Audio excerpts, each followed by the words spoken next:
राधा राधा राधा राधा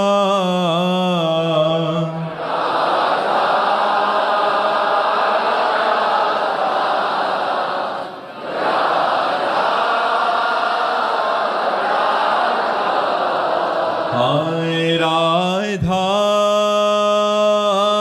राधा राधा राधा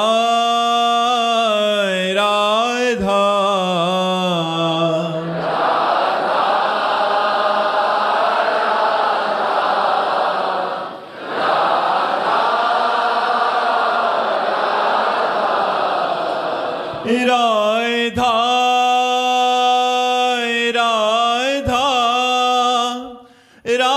राधा राधा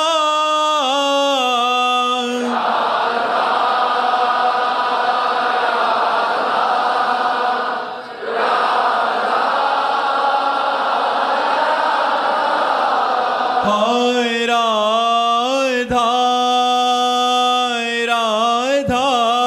राधा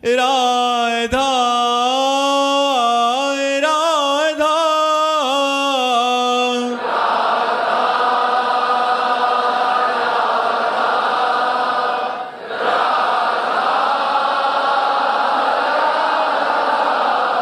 हाय राधा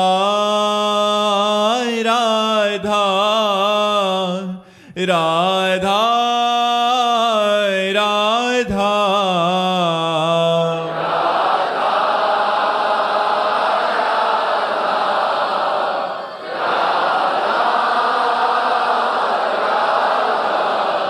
हाय राधा राधा राधा राधा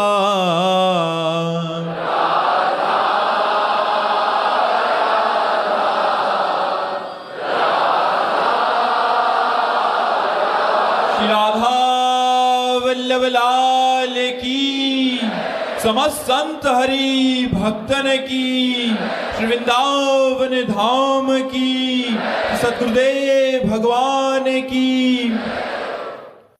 सुधा शर्मा जी बुलंदशहर से। राधे राधे महाराज जी। महाराज जी, यदि शरीर के पति भक्ति मार्ग पर ना हो तो उन्हें भक्ति मार्ग पर लाने के लिए मैं क्या करूं? भगवान से प्रार्थना करो, क्योंकि अगर आप प्रगट में भक्ति का उपदेश करोगे तो आपका विरोध भी हो सकता है और आपकी भक्ति में विघ्न भी हो सकता है। लेकिन भगवान से प्रार्थना करोगे तो कोई घटना घटेगी और भक्ति की वृद्धि हो जाएगी तुम्हारे पतिदेव में। एक प्रसंग आता है भक्तमाल में, अंगद जी नाम के महाभागवत हुए। पहले वो बिल्कुल भक्ति विहीन थे, उनका भतीजा राजा था और वो पूरे राजभोग में मतवाले रहते थे। जब उनका ब्याह हुआ तो उनकी पत्नी इतनी भक्ता निकली कि वो जहां जन्मी थी वहां संत जन आया करते थे, तो सत्संग होता था, साधु सेवा होती थी।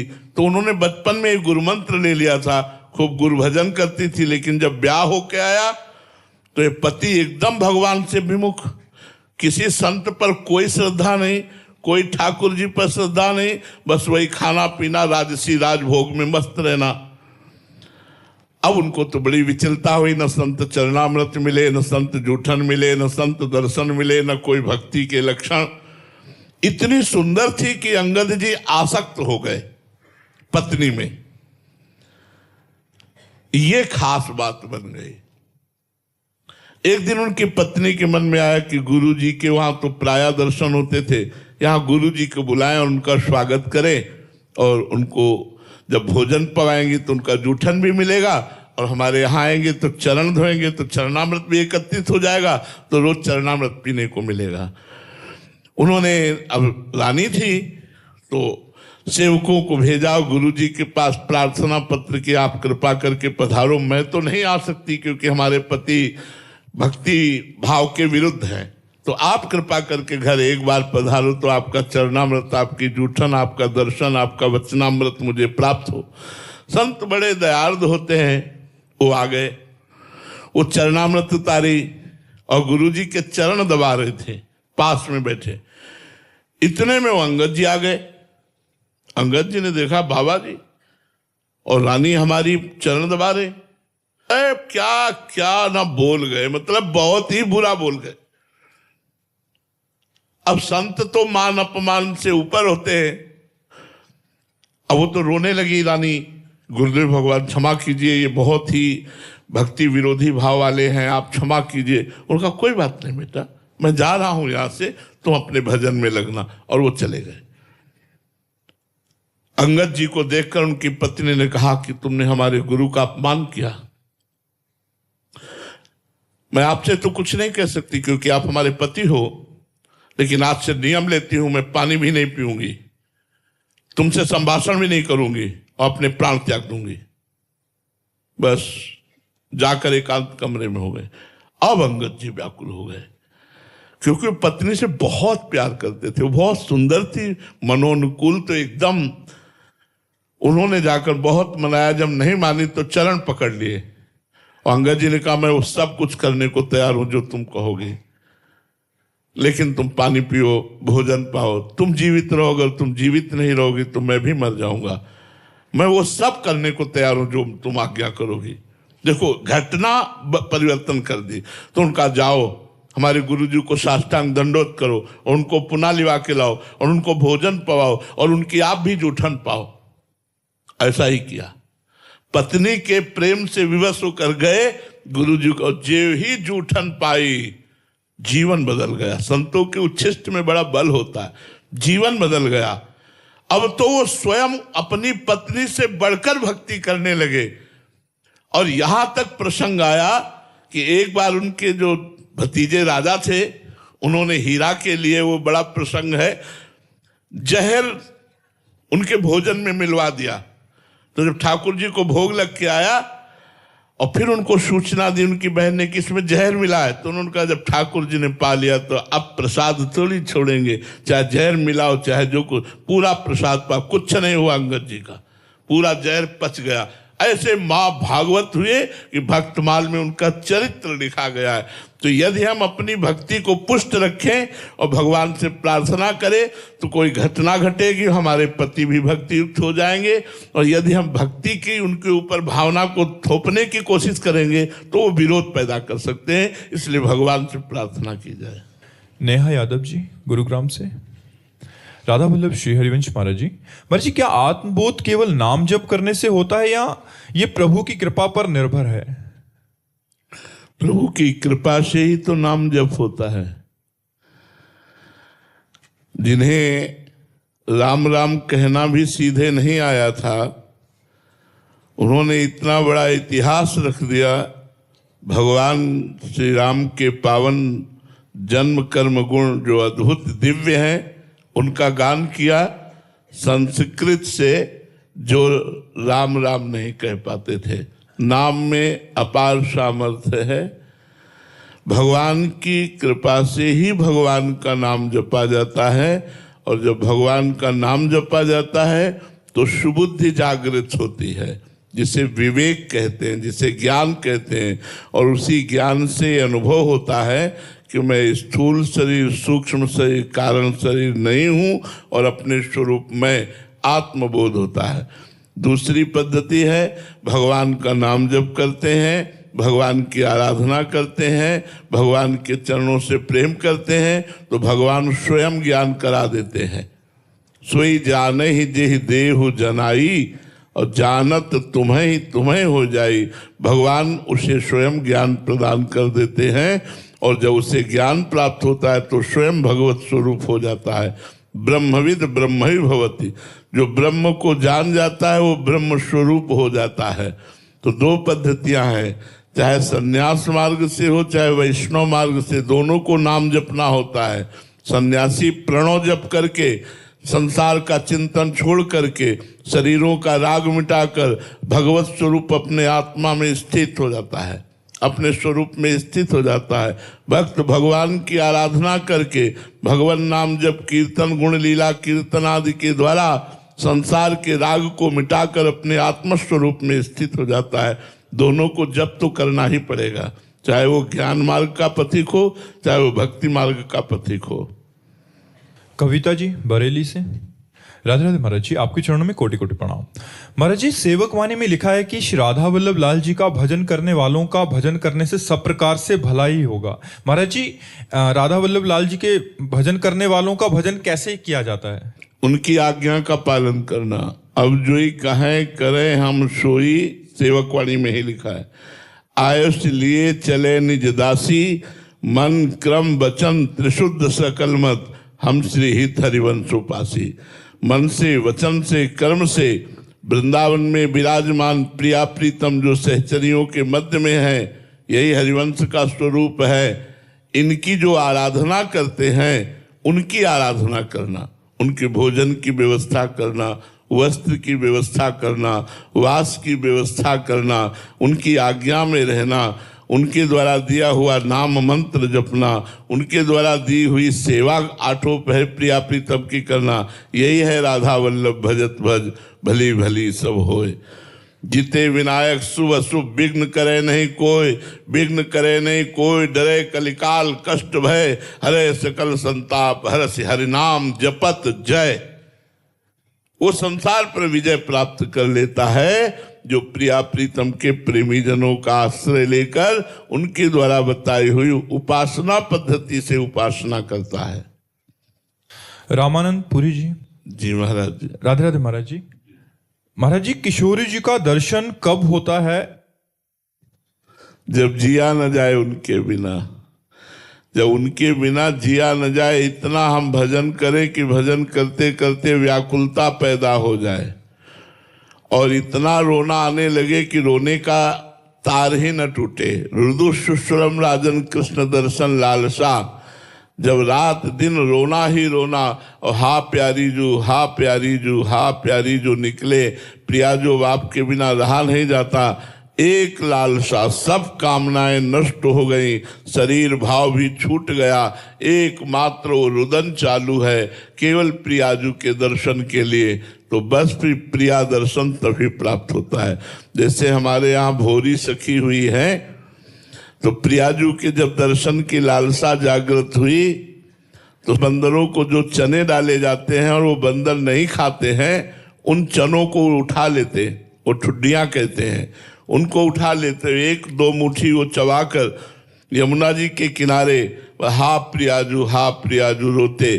तो प्रियाजू ने राधा वल्लभ गोस्वामी जी को स्वप्न में आदेश किया कि हमारे भोलानाथ जी भोरी सखी यमुना किनारे विरह में व्याकुल रहते, उनको भोजन की विशुद्धि नहीं रहती, मुझे भोजन पहुंचाओ।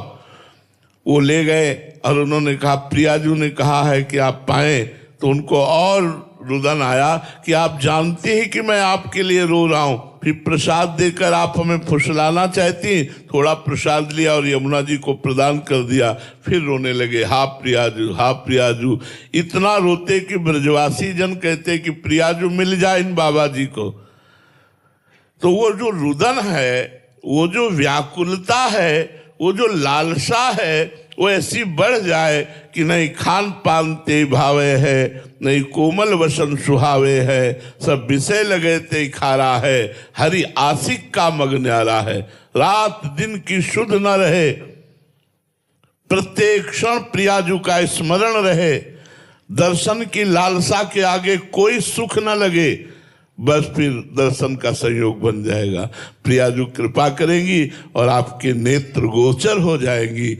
जो त्रिगुण माया का पर्दा लगाकर खेल रहे, वो त्रिगुण माया का पर्दा हटा और सामने दिखाई लाडली लाल देंगे। आप इसलिए खूब नाम जप कीजिए। पहले रोना आवे प्रिया प्रीतम के लिए, पहले सब कामनाएं शांत हो, एकमात्र केवल भगवत दर्शन की लालसा रह जाए, तब भगवत दर्शन होते हैं। डॉक्टर प्रियंका शर्मा जी दिल्ली से।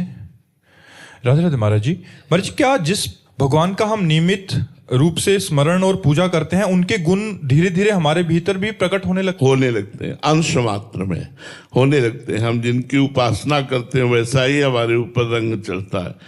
जैसे हमने अपने हृदय में देखा है, हम कभी रोए नहीं। संन्यास मार्ग में जब थे तो कठोर से कठोर वचन सुनकर, गर्मी सर्दी सब ऐसे सहकर, भूख प्यास सब सहकर, कभी हमें रुदन नहीं आया। क्यों? हृदय निर्मोही और कठोर हृदय, निर्लेप हृदय, निरपेक्ष हृदय। अब जब प्रियाजू की उपासना हुई तो थोड़ी भी बात प्रियाजू की चले तो रोना आने लगता है, एकांत में बैठकर रोना आने लगता है। सब प्यार ही प्यार दिखाई दे रहा है, सबको प्यार करूं, सबको सुख पहुंचाऊं, कैसे क्या करूं जिससे सब सुखी हो जाए। तो जो हम जिस इष्ट की आराधना करते हैं उस इष्ट के गुण अंश में रूप में उपासक के हृदय में प्रकाशित हो जाते हैं।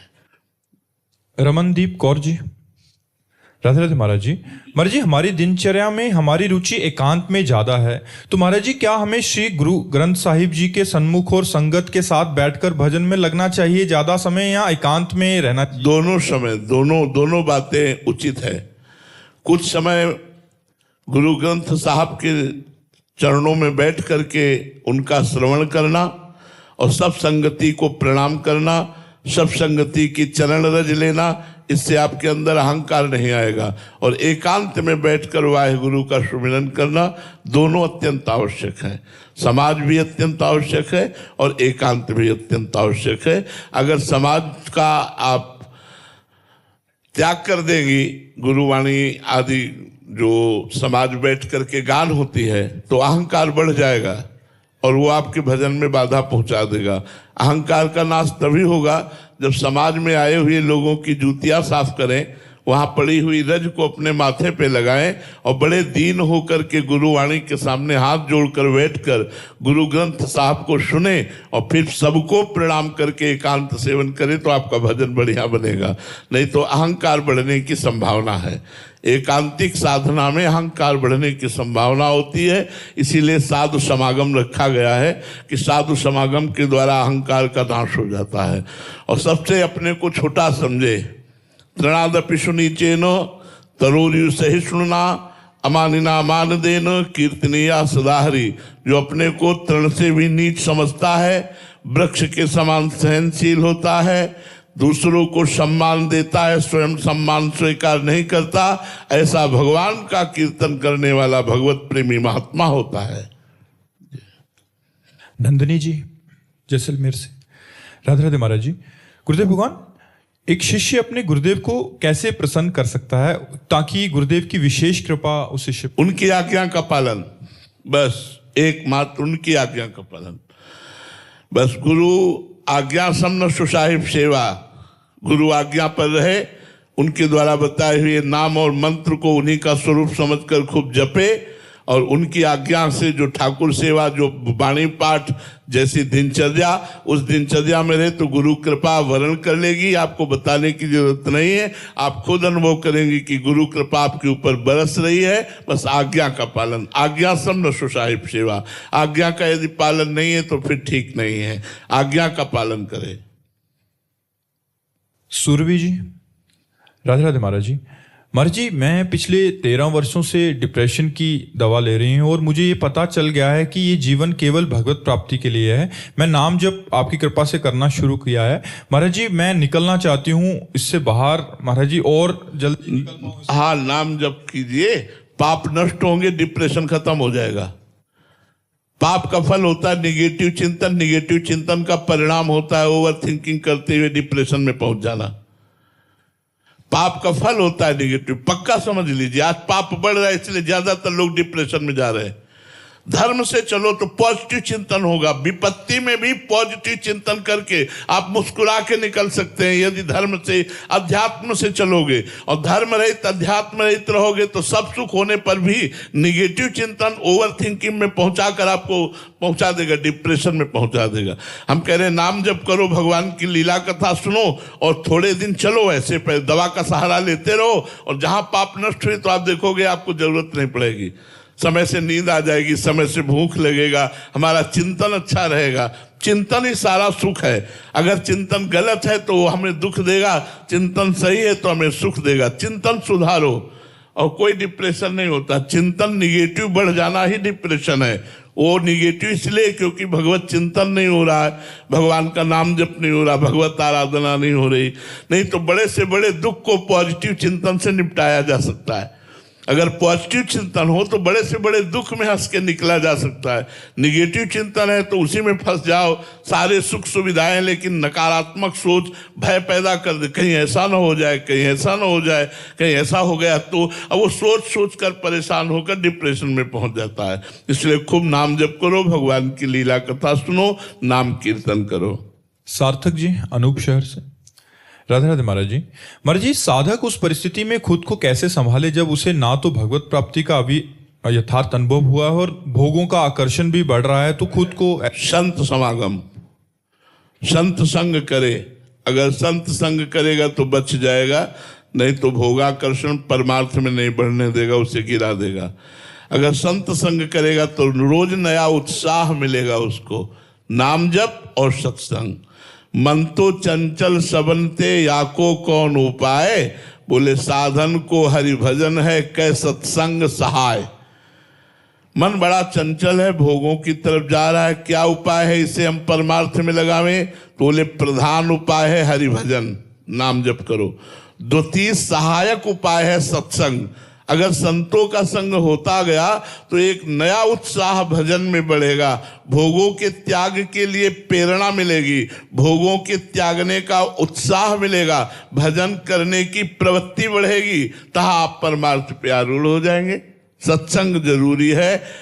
आजकल तो बहुत सुविधा है, मोबाइल में सत्संग सुन लीजिए, आप चलते फिरते उठते बैठते कहीं भी आप सत्संग सुन लीजिए, किसी भी संत का सुन लीजिए। अब तो बहुत से महापुरुषों के वचन डाले जाते हैं, जिनमें आपकी रुचि हो, श्रद्धा हो, उन संतों के प्रवचन सुनते रहिए, निश्चित आपका मन उत्साहित होकर भजन में लग जाएगा। मयंक जी फिरोजपुर से। राधे राधे महाराज जी। महाराज जी, आपके श्रीमुख से सुना है कि गृहस्थ में रहते हुए भी निरंतर नाम जप और धर्म पूर्वक जीवन जीकर भगवत प्राप्ति हो सकती है। महाराज जी, मैंने आपके जीवन के बारे में भी सुना है कि आपका जीवन अत्यंत कठिन रहा है, भिक्षा से जीवन यापन और कठोर तपस्या रही है, जबकि आप चाहते तो गृहस्थ में रहकर भी भजन कर सकते। तो मेरा जिज्ञासा है कि जब गृहस्थ में रहकर ही भजन संभव है तो अनेक संतजन संन्यास मार्ग क्यों अपनाते हैं और इतना कष्टपूर्ण जीवन क्यों जीते हैं? हाँ, क्योंकि गृहस्थ में रहकर आप स्वयं भगवत प्राप्ति कर सकते हैं, लेकिन दूसरों को कराने की सामर्थ्य आप में नहीं है। और विरक्त में रह करके लोक को भगवत प्राप्ति कराने की सामर्थ्य है। एक दो व्यक्ति की नहीं, मम भक्ति युक्तो भुवनम पुनातु। लोक को, पूरे भारत को भगवत प्राप्ति कराने की सामर्थ्य होती है। उनकी शरण में आ जाए, उनकी आज्ञा का पालन करे तो निश्चित भगवत प्राप्ति हो जाएगी। तो इतना कसा जाता है जो संत को, वो इसलिए लोक कल्याण के लिए, लोक मंगल के लिए कसा जाता है कि मेरा भक्त बन करके हजारों को भक्ति प्रदान करेगा, हजारों को भगवत प्राप्ति कराएगा, इसलिए कसा जाता है। नहीं, भगवत प्राप्ति तो बहुत सहज है।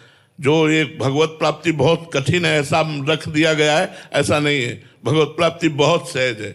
आप अपने घर में जो काम करते हैं, किसानी, व्यापार, नौकरी, उस कर्म को अच्छा कीजिए, बेईमानी मत कीजिए, घूसखोरी मत कीजिए, अधर्म मत कीजिए, कोई भी कपट मत कीजिए, ईमानदारी से अपने कर्तव्य का पालन कीजिए और राधा राधा नाम जप कीजिए। और जो भोजन है वो भगवान को अर्पित करके पाइए। कभी संत महात्माओं का सौभाग्य बन जाए पवाने का, उनको पवा दीजिए, हो गई भगवत प्राप्ति। आप निश्चित, जब आपका शरीर छूटेगा आपको भगवत प्राप्ति हो जाएगी।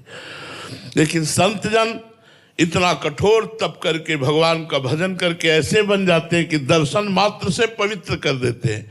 संत दरस जिम पातक तरई, चलते फिरते तीर्थराज प्रयाग हैं। मुद मंगलमय संत समाजू, जो जग जंगम तीर्थ राजू, जहां से निकल जाए वहां के वातावरण को पवित्र कर दे, अपनी वाणी से लोक को पावन कर दे। इसलिए भगवान अपने संतों को कसते हैं। इसलिए विरक्त भाव से जो भजन करते हैं वो मम भक्ति युक्तो भुवनम पुनात सातरति सा लोकांतारयति, वो स्वयं तर जाते हैं और लोक को पावन कर देते हैं। इसलिए गृहस्थ ऐसा नहीं कर सकता, वो तो अपना ही कल्याण कर ले, यही भगवत प्राप्ति कर ले तो बहुत बड़ी बात है। लड़का बच्चा पत्नी के मोह में फंसा हुआ कितना समय भगवान को दे पाता है, आप लोग देख लीजिए। हम लोग बचपन से लेकर के जागरण से लेकर के सुषुप्ति तक, जन्म से लेकर मृत्यु तक पूरा प्रयास रखते हैं कि एक क्षण के लिए भी भगवान का विस्मरण न हो, और उसका फल ये होगा कि लाखों लोग भगवत प्राप्त हो जाएंगे, लाखों लोगों के हृदय का परिवर्तन हो जाएगा, लाखों लोगों का मंगल हो जाएगा। इसलिए भगवान संत को कसते हैं, और ये संत मार्ग जगत पावन के लिए है। महाराज जी, संत जीवन और गृहस्थ जीवन के बारे में चर्चा हो रही है, तो महाराज जी इसमें क्या कठिनाइयां हैं और क्या सुविधा है, और उसमें क्या कठिनाई यार जिंदगी पूरी। अब हम कैसे तुमको बताएं। जब 5 किलो अन्न पाने की जरूरत थी तो 5 कवल अन्न नहीं मिला, 5-5 दिन, 7-7 दिन भूख से व्याकुल होकर बालू खाई। संसार की तरफ आकर्षण था तो संसार नहीं, गंगा का किनारा, वही झाड़, वही बालू, वही गंगा जी। क्या हृदय में माँ का प्यार हमें नहीं चाहिए? क्या हमें पिता का प्यार नहीं चाहिए? क्या हमें संसार का सुख नहीं चाहिए? कुछ नहीं, सब में आग लगा करके पूरा जीवन ऐसे, तब वो जगत पावन करने वाला जीवन बनता है। और गृहस्थी में जब तुम्हें भूख लगी भोजन पा लिया, जब तुम्हें काम सताया पत्नी है, जब तुम्हें मोह सताया पुत्र है, जो तुम्हें मनोरंजन चाहिए रुपया है, सब, तो बहुत जमीन आसमान का अंतर है, बहुत जमीन आसमान का अंतर है। कोई खिलवाड़ नहीं, बाबागिरी। जो संत मार्ग वो खिलवाड़ नहीं। हाँ, बैलेंस बना के चले वो बात अलग की बात है, लेकिन अगर असलियत में संत मार्ग में चले तो खाड़ की धार पर चलने की बात कही। भूख से व्याकुल होकर बालू खाइए, बालू, तब एक संत का मर जाओगे, तुम्हारी आंतें कट जाएंगी अगर ऐसे रहोगे। संसार से नहीं मिलना, किसी के घर मांगने नहीं जाना, मुझे गांव में नहीं घुसना, बस एकांत गंगा का किनारा 20 वर्ष। तो संत जीवन बनाने के लिए अपने को तपाना होता है, कसना होता है, झोंकना होता है कष्टों में। आज जब हमारे खाने की व्यवस्था है तो भोजन करने लायक नहीं रहे, किडनी फेल हो गई। जब खाने लायक थे तो भोजन नहीं था। भगवान की लीला देखो। आज जब सब सुविधा है, पानी भी छक के पीना हमारे लिए अलाउ नहीं है। डायलिसिस शरीर को पानी भी एक लिमिट से मिलता है, भोजन की तो बात जाने दो। तुम्हारे जी, आपको लगता नहीं पूरा जीवन कष्ट में ही व्यतीत हो गया? अरे हमारा पूरा जीवन जिस आनंद में व्यतीत हुआ, ब्रह्मा को भी नहीं मिला। ब्रह्मा को ब्रह्म पद में भी आनंद नहीं मिला होगा जो आनंद हमें मिला। ये तो बाहरी कष्ट है, माया जनित। प्रभु ने मुझे जो आनंद दिया वो ब्रह्मा को भी आनंद नहीं, क्योंकि ब्रह्मा को भी चिंता है सृष्टि की, मुझे पाई भर चिंता नहीं थी। चाह मिटी चिंता मिटी, मनुआ बेपरवाह, जिनको कछु न चाहिए वो साहन के साह। महाराज जी, अंदर का आनंद क्या होता है महाराज जी? एक गुलाब जामुन तुम्हें खवावे, पूछे कैसा लगा, बोले मीठा लगा। कितना मीठा लगा? बहुत मीठा लगा। इसके बाद कितना बहुत मीठा लगा? तो कहोगे खा के देख लो, तो आप शिष्य बने हो, बजल करो, अंदर जान जाओगे। अंदर के आनंद को शब्दों में व्यक्त नहीं किया जा सकता। आप कर सकते हैं कोई, आप ये कह सकते हैं बहुत अच्छा लग रहा है, बहुत आनंद है, लेकिन कैसा है? अब आप बोलो तो आप कहोगे ऐसा अनुभव करके देख लो। ये तो अनुभव का है। अनुभव गम में भजे जय संता, इसको बताए नहीं। आपसे सच्ची कहता हूं, 24 घंटे में आनंद में मस्त रहता हूं। इतना आनंद स्वस्थ शरीर को भी नहीं होगा जितना आनंद मुझे है। ये मुझे शरणागति का, भगवान की चरण शरण का प्रताप है, नहीं तो कुछ नहीं है। मनुष्य जीवन में हमारे पास कुछ नहीं है भगवान के सिवा। उन्हीं भगवान का ये प्रताप उदय हुआ है। श्री राधा वल्लभ लाल की।